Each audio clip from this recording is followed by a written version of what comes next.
Hello everyone. आज का हमारा टॉपिक है सेल इंजरी। सेल इंजरी सबसे पहले हम देखेंगे कि होता क्या है। सेल इंजरी बेसिकली चेंजेस है जो सीन होता है in the cell as a result of derangement in structure और द फंक्शन में या फिर इसके स्ट्रक्चर में डी अरेंजमेंट की वजह से जो चेंजेस हमें देखने को मिलता है उसको हम लोग सेल इंजरी बोलते हैं। कलेक्शन ऑफ सेल्स को बेसिकली टिश्यूज़ और उसको ऑर्गन बोलते हैं। ठीक है, तो उस फंक्शन में या फिर स्ट्रक्चर में डीजनरेशन की वजह से, डी अरेंजमेंट की वजह से हमें टिश्यूज़ और ऑर्गन में भी डिसफंक्शन देखने को मिल जाता है due to the disruption of normal steady state. ठीक है, changes seen in the cell as a result of derangement in structure और फंक्शनिंग ऑफ टिश्यूज़ और organ due to the disruption of normal steady state, that is known as a cell injury. Principal target क्या क्या है cell injury का, वो हम लोग देखेंगे। Principal target of cell injury में सेल मेम्ब्रेन में डैमेज हो जाना, ठीक है, या फिर माइटोकॉन्ड्रिया के फंक्शनिंग में कुछ डैमेज हो जाना, माइटोकॉन्ड्रियल फंक्शनिंग में डैमेज आ जाना, ठीक है। इसके अलावा प्रोटीन सिंथेसिस में कुछ प्रॉब्लम हो जाना, हाँ, प्रोटीन सिंथेसिस में डिसफंक्शनिंग हो जाना, हाँ। इसके अलावा डीएनए में कुछ डिसरप्शन आ जाना, ये सब प्रिंसिपल टारगेट है सेल इंजरी के। सेल इंजरी में बेसिकली हमें यही सब देखने को मिलता है, सेल मेम्ब्रेन में माइटोकॉन्ड्रिया, प्रोटीन सिंथेसिस या फिर डीएनए में कुछ डैमेज हो जाना, ठीक है। अब इसके बाद हम लोग बात करेंगे फैक्टर्स दैट जो कॉज करते हैं सेल इंजरी। फैक्टर्स जो बेसिकली सेल इंजरी को कॉज कराते हैं उसके बारे में हम लोग बात करते हैं। तो कोई इन्फेक्शियस ऑर्गेनिज्म की वजह से भी सेल इंजरी हो सकता है। कोई ऑर्गेनिज्म जो कि इन्फेक्शियस ऑर्गेनिजम्स होते हैं, जैसे कि इन्फेक्शियस ऑर्गेनिजम्स जैसे कि बैक्टीरिया, वायरस, फंजाई, ये सब इन्फेक्शियस ऑर्गेनिज्म की वजह से, या फिर ऑक्सीजन सप्लाई में डिफिशियंसी की वजह से, that is known as a hypoxia, ये भी सेल इंजरी कॉज करा सकता है। इसके अलावा किसी ड्रग या फिर केमिकल के एक्सेस यूज़ की वजह से, ड्रग्स और केमिकल्स की वजह से सेल इंजरी हमें देखने को मिल सकती है। और क्या क्या फैक्टर्स हैं जो सेल इंजरी कॉज करा सकते हैं? इम्यून डिसफंक्शनिंग हो जाना, इम्यून डिसफंक्शन या फिर इम्यून कॉम्प्रोमाइज होना, हाँ, जैसे एलर्जी, ऑटो इम्यून डिजीज़, ये सब रीज़न हो सकता है। इसके अलावा फिज़िकल एजेंट भी हो सकता है, फिज़िकल एजेंट भी हो सकता है जो कि सेल इंजरी कॉज करा सकता है। जैसे कि physical agent in the sense जैसे कि हीट, कोल्ड, रेडिएशन या फिर ट्रॉमा, हाँ, न्यूट्रिशनल डिफिशियंसी हो जाना, न्यूट्रिशनल डिफिशियंसी, दिस, या फिर एक्सेस ऑफ न्यूट्रिशन हो जाना, that can causes a cell injury, ठीक है। इसके बाद हम लोग बात करेंगे बायोकेमिकल बेसिस क्या क्या है सेल इंजरी के। बायोकेमिकल बेसिस पे वही, जैसे कि डिप्लेटेशन हो जाना एटीपी में, depletion of ATP that can causes a cell injury. Depletion of ATP में हमें क्या देखने को मिलेगा कि प्रोटीन सिंथेसिस में रिडक्शन होना, reduction in protein synthesis, reduction in protein synthesis, ठीक है। इसमें डिप्लीटेशन ऑफ एटीपी के केस में हमें रिडक्शन देखने को मिलता है प्रोटीन के सिंथेसिस में। इसमें क्या होता है कि जो आरबीसी, जो राइबोसोम है जो कि एंडोप्लाज्मिक रेटिकुलम से अटैच होता है, बेसिकली जो प्रोटीन सिंथेसिस में हेल्प कराता है, उसका डी अटैचमेंट होने लगता है राइबोसोम का फ्रॉम रफ एंडोप्लाज्मिक रेटिकुलम, ठीक है। इसी की प्रोटीन सिंथेसिस नहीं हो पाता है। इसके अलावा एक्यूमुलेशन होने लगता है इसमें, और हमें देखने को मिलता है accumulation of sodium, accumulation of sodium in cell.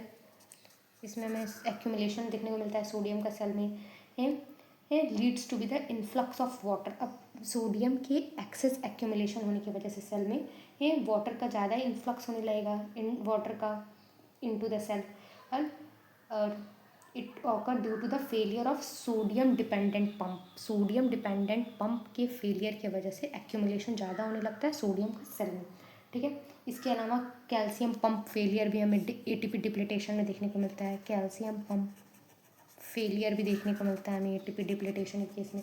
Calcium pump failure की वजह से इंक्रीज जाएगा इंट्रा सेलुलर कैल्शियम, ठीक है। ये सब चीज़ें हमें डिप्लीटेशन ऑफ एटीपी में देखने को मिलता है।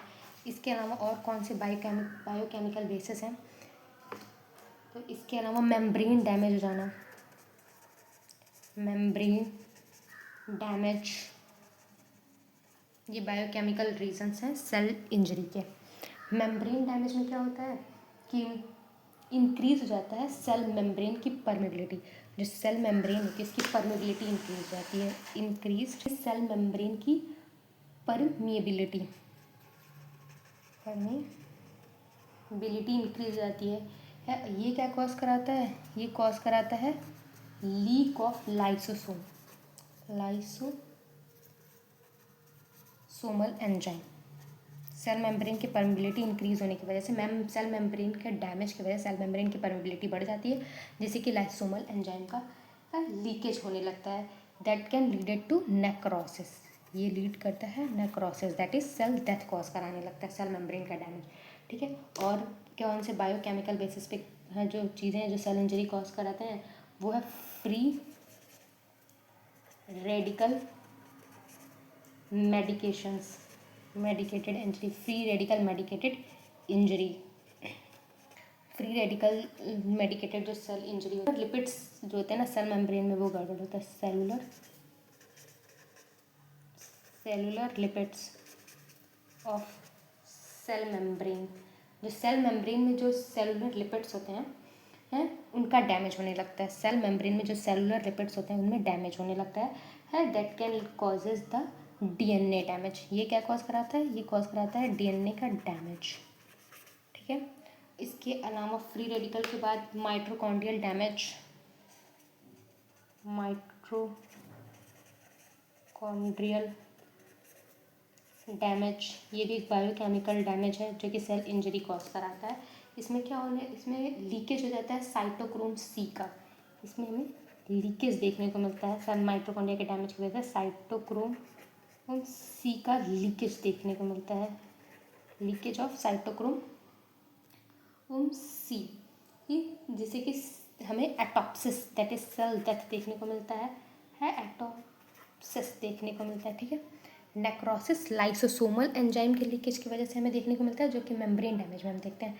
एटॉप्सिस साइटोक्रोम सी के लीकेज की वजह से देखने को मिलता है, जो कि माइटोकॉन्ड्रियल डैमेज में हमें देखने को मिलता है। ठीक है, ये कुछ बायोकेमिकल बेसिस था सेल इंजरी का। ठीक है, इसके बाद हम लोग टाइप्स ऑफ सेल इंजरी देखेंगे, जो कि एक चार्ट समझने की कोशिश करेंगे कि सेल इंजरी के टाइप क्या होते हैं। बेसिकली ये सबसे पहले चार्ट शुरू, दो तरह के सेल इंजरी होती है, एक रिवर्सिबल सेल इंजरी और एक इरिवर्सिबल सेल इंजरी। सबसे पहले हम लोग एक बेसिकली एक नॉर्मल सेल देखेंगे। ये जब एक नॉर्मल सेल क्या क्या होता है सबसे पहले देखेंगे, तो सेल जो मेंटेन कर रहा हो, cell maintain usual function and balance and वो सेल जो कि अपने यूजुअल फंक्शंस को मेंटेन कर रहे हैं और बैलेंस्ड हो, उसको हम लोग नॉर्मल सेल बोलते हैं। ठीक है, नॉर्मल सेल में दो तरह की चीज़ें हो सकती हैं, या तो उसमें स्ट्रेस हो जाए, कोई इंजीरियस स्टिमुलस हो, stimulus act on it that can causes a stress. जब कोई इंजीरियस स्टिमुलस जब कोई सेल पे काम करता है, injurious stimulus that act on the cell that can causes a stress, ये एक रीज़न हो सकता है स्ट्रेस का। स्ट्रेस के केस में सेल में अगर ज़्यादा टाइम तक ये स्ट्रेस रह गया सेल में, तो सेल में अडेप्टेशन का सिचुएशन आ जाता है, जिसमें सेल जो होता है ये ट्राई करने लगता है, cell tries to adjust to stress. इसी को हम लोग क्या बोलते हैं, अडाप्टेशन बोलते हैं। ठीक है, सेकेंड है नॉर्मल सेल में डैमेज होने का इंजीरियस स्टिमुलस, कोई एक्सटर्नल इंजीरियस स्टिमुलस ऐसा आ गया जिसकी वजह से हमें ये सेल इंजरी देखने को मिल सकता है। That can be the physical factor, chemical factor, इसकी कंडीशन में हमें सेल इंजरी देखने को मिलता है। सेल इंजरी दो तरह का होता है, एक माइल्ड सेल इंजरी होता है और एक सीवियर सेल इंजरी होता है। ठीक है, इन द केस कि अगर सेल इस अडाप्टेशन को, स्ट्रेस को नहीं अडाप्ट कर रहा है, बहुत टाइम तक नहीं अडाप्ट कर पा रहा है, इन केस की सेल अडॉप्ट कर लिया, तो फिर ठीक है, वो तो अडाप्ट कर लेगा, रह लेगा, लेकिन इनएबिलिटी टू अगर वो अडाप्ट नहीं कर पाए तो भी सेल इंजरी हो सकती है। इंजीरियस स्टिमुलस है तो भी सेल इंजरी कॉज हो सकती है। ठीक है, सेल इंजरी दो तरह सिचुएशन में होता है, एक माइल्ड और ट्रांसिस्टेंट सेल इंजरी हो सकता है जिसको हम लोग रिवर्सिबल सेल इंजरी बोलते हैं। ठीक है, और एक सीवियर और प्रोग्रेसिव सेल इंजरी होता है। ठीक है, जो कि इरिवर्सिबल इंजरी होता है। माइल्ड और ट्रांसिस्टेंट में क्या होता है कि स्टिमुलस जो होता है वो जब रिमूव हो जाता है तो सेल रिकवर कर जाता है। इस कंडीशन में जो भी स्टिमुलस है जिसके वजह से प्रॉब्लम हो रहा है स्टिमुलस, ये जब रिमूव हो जाएगा, remove that cell adapt, cell जो होता है वो रिकवर कर जाता है, adapt to its normal situation पे आ जाता है। ठीक है, नॉर्मल सेल में आ जाएगा। सीवियर और प्रोग्रेसिव में क्या होता है कि सेल जो होता है वो इरिवर्सिबल सेल इंजरी में चला जाता है, जहाँ पे सेल डेथ कॉज हो जाता है। ठीक है, सेल डेथ दो तरह का होता है, एक नेक्रोसिस होता है और दूसरा एटोप्सिस होता है। नेक्रोसिस वो होता है जब एक्सीडेंटल या फिर अनकंट्रोल्ड जब सेल डेथ होने लगती है, तो इसको हम लोग नेक्रोसिस बोलते हैं। नेक्रोसिस हम पहले बता चुके थे।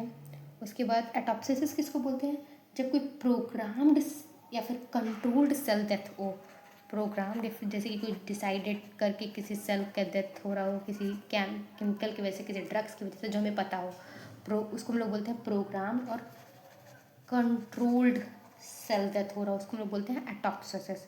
ठीक है, तो ये टाइप्स थे सेल इंजरी के। ठीक है, रिवर्सिबल सेल इंजरी जो होती है वो हमें कब कब देखने को मिलती है। तो रिवर्सिबल सेल इंजरी जो होती है ये हमें हाइड्रोपिक चेंजेस में देखने को मिलता है, जिसमें क्लाउडी स्वेलिंग हमें देखने को मिलता है, हाइपोक्सिया, फिर इसमें और इसके अलावा फैटी चेंजेस की वजह से हमें रिवर्सिबल सेल इंजरी देखने को मिलता है। ठीक है, इरिवर्सिबल सेल इंजरी बता चुका कि नेक्रोसिस और एटोप्सिस में हमें देखने को मिलता है। ठीक है, थैंक यू।